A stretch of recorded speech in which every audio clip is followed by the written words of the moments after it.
जय जय श्री राम। आज बहुत भारी मन से ये वीडियो बना रही हूँ।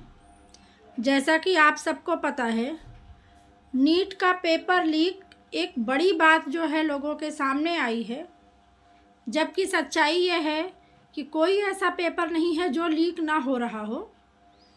कुछ पकड़ में आ जा रहे हैं, कुछ नहीं पकड़ में आ रहे हैं।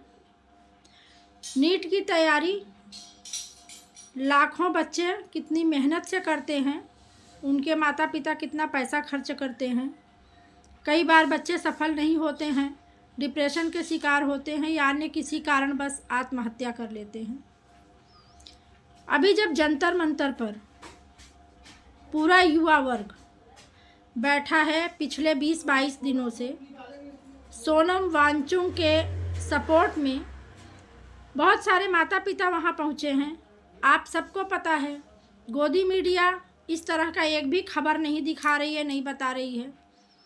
टीवी खोलिए, ईरान इराक बता रहा है, पाकिस्तान बता रहा, अफ़गानिस्तान बता रहा, पूरी दुनिया की खबर बता रही, लेकिन हमारे देश में क्या चल रहा है ये नहीं बताया जा रहा है। मैं मेन मुद्दे पे आती हूँ। हमारे देश के प्रधानमंत्री, अब तो उनको प्रधानमंत्री कहने में भी शर्म आने लगी है। और जो कुछ देश में हो रहा है, आप लोग इस बात पे गौर करिएगा, इसका जिम्मेदार कोई और नहीं है, कोई नेता मंत्री सांसद नहीं है। ये सारे अंधभक्त हैं जो मोदी मोदी मोदी मोदी करके पूरे देश का सत्यानाश किए पड़े हैं। अभी कुछ लोग बाहर निकलेंगे, बिलबिलाएंगे, जिनको सैलरी और पेंशन मिल रही है। अभी भी कुछ बचे हैं अंधभक्त। कितनी बेशर्मी है कि एक व्यक्ति जिसके बारे में सोशल मीडिया में देख रही हूँ, बहुत सारे लोग बहुत कुछ बोल रहे हैं, चीन का एजेंट है, ये है वो, दुनिया भर का। मैं व्यक्तिगत नहीं जानती उसको, पता नहीं वो हकीकत क्या है, जो लोग बोल रहे हैं उनकी सच्चाई क्या है। फिलहाल हम लोग जो जान रहे हैं वो तो उनकी अच्छी छवि जान रहे हैं। इन सारी बातों को एक साइड करते हुए सिर्फ एक मुद्दे पे आते हैं। युवाओं का मुद्दा, शिक्षा का मुद्दा, पेपर लीक का मुद्दा, नीट के बच्चों ने जो आत्महत्या किया, जिन माँओं की गोद सूनी हो गई, जिनके घर के चिराग चले गए। व्यक्ति कितना भी बुरा हो, अच्छा हो, हम इस मैटर में नहीं पड़ते, लेकिन यदि किसी अच्छे मुद्दे के साथ जंतर मंतर पर वह व्यक्ति भूख हड़ताल पर बैठा है, आप सबका कर्तव्य बनता है, हम सबका कर्तव्य बनता है कि जो जहाँ जैसे जिस स्थिति में है, जिस तरह से उसका सपोर्ट कर सकता है करे। वो अपने बच्चे के लिए नहीं कुछ मांग रहा है, वो हमारे और आपके बच्चे के लिए मांग रहा है। उसकी भी आवश्यकता इसलिए पड़ी कि अभी कुछ साल पहले जब हमारे देश के किसान आंदोलन के लिए जब उद्वेलित हुए थे, उनको खालिस्तानी बोला गया, उनको आतंकवादी बोला गया, उनके रास्ते में कीलें ठोकी गई, तभी हमारे कुछ अंधभक्त वाह वाह किए, किसी ने उनका साथ नहीं दिया। उसका परिणाम हुआ मध्यम वर्गीय व्यापारी जो सिर्फ जीने और खाने तक सोच पाते हैं और कुछ नहीं कर पाते, वो देश समाज के लिए सिर्फ टैक्स भरते हैं और जीते खाते हैं, उनका नंबर आया, वो बर्बाद हुए। कोरोना के पहले और कोरोना के बाद, कोरोना की त्रासदियों को झेलने के बाद बहुत से ऐसे मध्यम वर्गीय परिवार हैं, आत्महत्या कर लिए, कुछ लोग हार्ट अटैक से मर गए, कुछ अन्य कारणों से तबाह हो गए। सबका मूल कारण एक ही था, आर्थिक तंगी। परंतु हमारी सरकारें, हमारे देश के अंधभक्त ये मानने को तैयार नहीं होते हैं। पहले हिंदू मुस्लिम में लोगों को लड़ाया गया, फिर दलित और सवर्णों में लड़ाया गया, उसके बाद मन नहीं भरा, पूरी कामयाबी नहीं मिली, तो ब्राह्मण बनिया, ब्राह्मण यादव, ब्राह्मण फलाना ढिकाना में लड़ाया गया। कितना नीचे गिरोगे हमारे देश के नेताओं, कितना नीचे गिरोगे। एकदम गंदी क्वालिटी का जो कीचड़ होगा उसको तो छोड़ दो, कोई जगह नहीं छोड़े हो तुम लोग, बेशर्मो। हमारे ही वोट से नेता बनोगे, उसके बाद हमारे पर ही तुम जाति करोगे। महिला विरोधी सरकार तो ये थी, मैं तो शुरू से बोलती थी कि ये महिला विरोधी सरकार थी। नोटबंदी में सबसे ज़्यादा बर्बाद हुई हैं तो महिलाएं बर्बाद हुई हैं। बहुत सी ऐसी महिलाएं हमारे समाज में हैं जिनका घर, महिला जो थोड़ा बहुत अपना अंदरूनी पूंजी बचा के रखती है, उससे अपना घर चलाती है, अपने बच्चों का पालन पोषण करती है।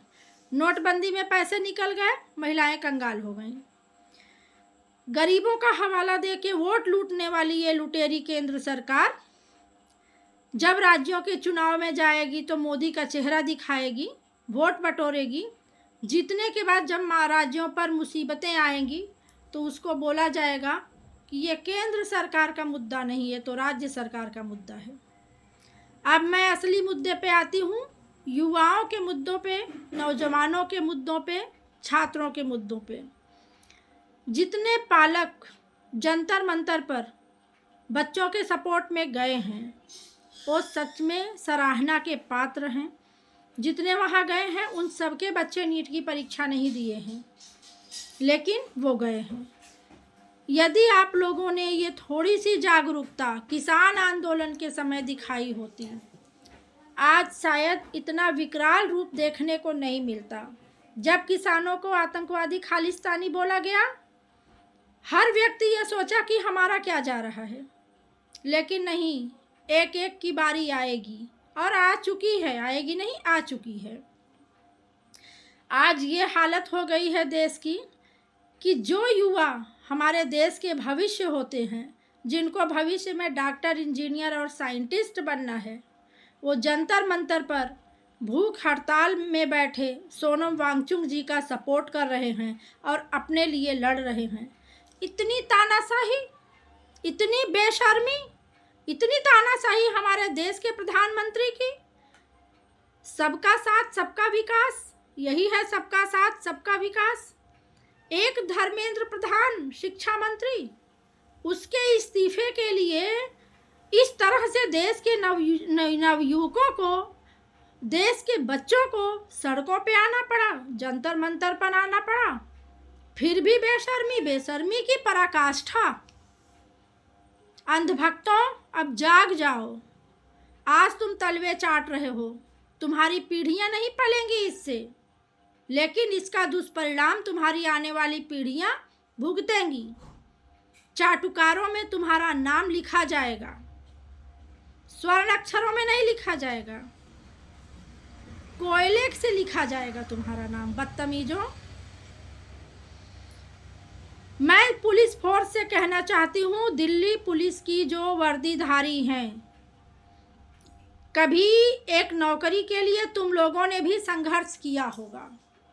हो सकता है कुछ लोगों ने संघर्ष ना किया हो। आने वाली तुम्हारी साथ पुश्तें नौकरी नहीं पाएंगी, वर्दी नहीं पाएंगी, जो तुम बच्चों पे लाठीचार्ज कर रहे हो।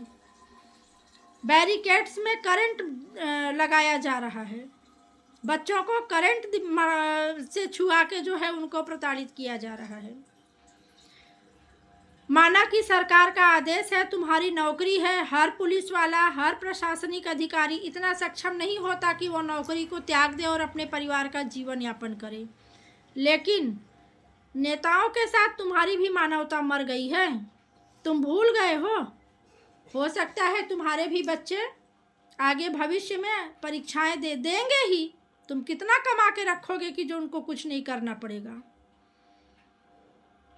एक दिन वो आएगा तुम्हारी आंखों के सामने, जब तुम्हारी वर्दी उतरी होगी, तुम्हारे बच्चे सड़कों पे होंगे और उनको पुलिस की लाठियां खानी पड़ेगी। कोई वर्दी वाला उन पे भी लाठी मारेगा। टीवी में गोदी मीडिया कुछ भी नहीं दिखा रही है, कुछ भी नहीं, मतलब कुछ भी नहीं सरकार की। सोशल मीडिया पे बहुत सारी चीज़ें पता चल रही हैं। ये सरकार तानाशाह हो चुकी है। अनपढ़ गंवार तो ये थी ही। पूरे देश की शिक्षा व्यवस्था सत्यानाश कर चुकी है। कोचिंग संस्थानों में आग लग जाना, बच्चों का झुलस जाना, मर जाना, कोचिंग के संचालकों को आपस में लड़वाना भिड़वाना, टीचरों के प्रति जो है बर्बरता।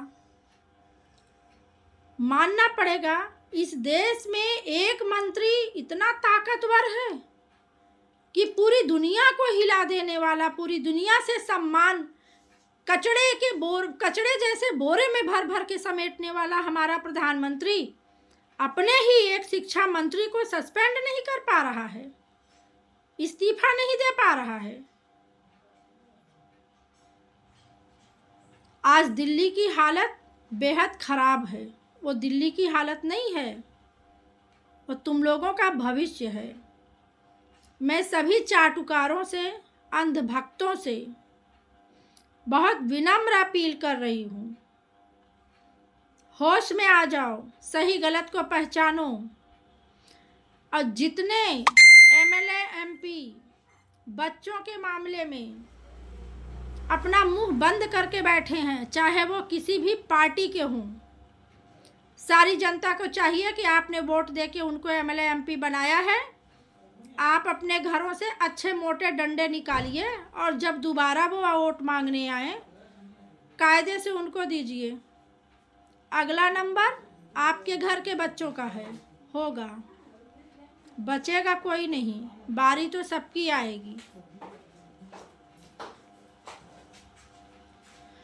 एक बूढ़ा व्यक्ति इतना ताकतवर है, पूरी दुनिया से उसको सम्मान मिल रहा है। एक छोटा सा उदाहरण देती हूँ। जैसे किसी घर के एक पति पत्नी होते हैं, आपस में पटती नहीं है। पत्नी अपने पति के बारे में बहुत कुछ बताती है कि मारता है, पीटता है, गाली गलौज करता है, लेकिन पूरा मोहल्ला कहता है कि वो तो बड़ा अच्छा आदमी है। हमारे देश के प्रधानमंत्री की एकदम यही स्थिति बनी हुई है। एक एप्स्टीन फाइल पर मुंह ना खोलने वाला एक बूढ़ा तानाशाह पूरे देश को बर्बाद करके रखा है, शिक्षा व्यवस्था को चौपट कर दिया।